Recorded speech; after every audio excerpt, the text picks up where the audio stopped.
క్రీస్తునందు ప్రియమైన వారలారా, శుభాలు. ఎలా ఉన్నారు? బాగున్నారా? నిన్నటి దినము ఎలా గడిచింది? ప్రభువుకు మహిమకరంగా జీవించారా? జీవించినట్లయితే దేవునికి స్తుతులు. లేని యెడల ఆయన మనల్ని క్షమించునుగాక. నేటి దిన ధ్యానాంశము తిమోతికి రాసిన మొదటి పత్రిక 2వ అధ్యాయము మొదటి 4 వచనాలు. తిమోతికి రాసిన మొదటి పత్రిక 2వ అధ్యాయము మొదటి 4 వచనాలు.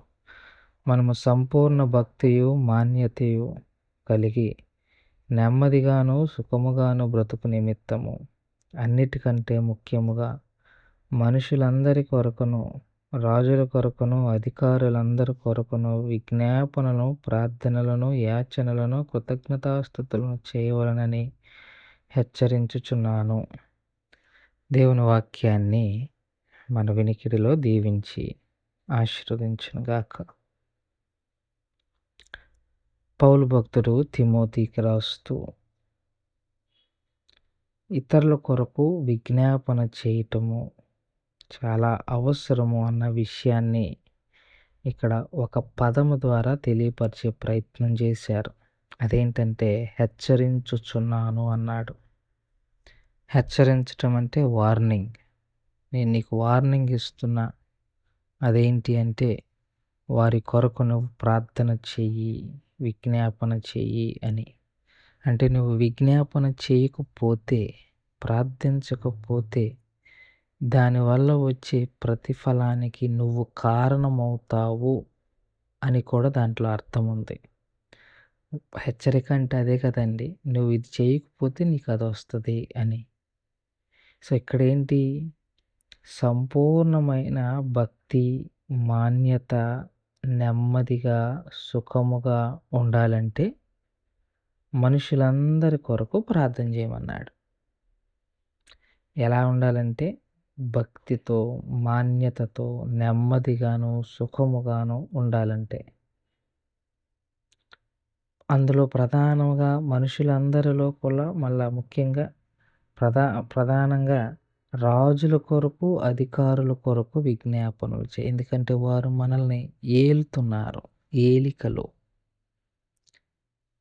పౌలు ఎంత పరలోకపు ప్రభు ద్వారా పిలువబడినా ఆఖరకు అధికారుల దగ్గర తలదించుకొని నిలబడాల్సి వచ్చింది, చేతులు కట్టుకొని నిలబడాల్సి వచ్చింది.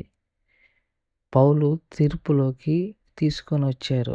అగ్రిప్ప రాజు యొద్ద నిలబడి వివరణ ఇచ్చుకోవలసిన పరిస్థితి పౌలుకు వచ్చింది.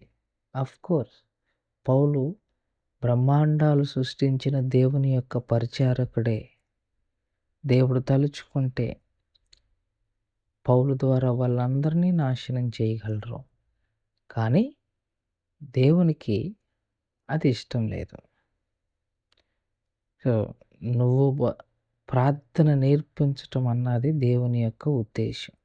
అందుకే నువ్వు ప్రశాంతంగా నీ విశ్వాసముతో నువ్వు జీవించాలి అంటే నీవు మాన్యత కలిగి ప్రార్థించవలసిన అవసరత ఉంది అన్నది పౌలు యొక్క ఉద్దేశము. ఈ ఉదయకాల సమయంలో దీన్ని ఇంగ్లీష్లో ఇంటర్సెసరీ ప్రేయర్ అంటారు. ఇంటర్సెసరీ ప్రేయర్ అంటే ఇతరుల కొరకు విజ్ఞాపన చేయటము. అది నీ బాధ్యత. అది ఎక్కువగా ఉండాలి. అంటే ఎక్కువగా అనే మాటకు అర్థము, నీ ప్రార్థన నిడివిలో వారికి స్థానము ఎక్కువ ఉండాలి. నిడివి అంటే నువ్వు ఒక 15 నిమిషాలు చేస్తే దాన్ని నిడివి అంటారు. లేకపోతే అరగంట చేస్తే లేదా ఒక గంట చేస్తే. సో ఈ గంట, అరగంట, 15 నిమిషాలు ఎంత నిడివిలో అయితే నువ్వు ప్రార్థన చేస్తావో అంతట్లోనూ ఇతరుల కొరకు కూర్చిన విజ్ఞాపనే ఎక్కువ ఉండాలి, నీ గురించి కాదు.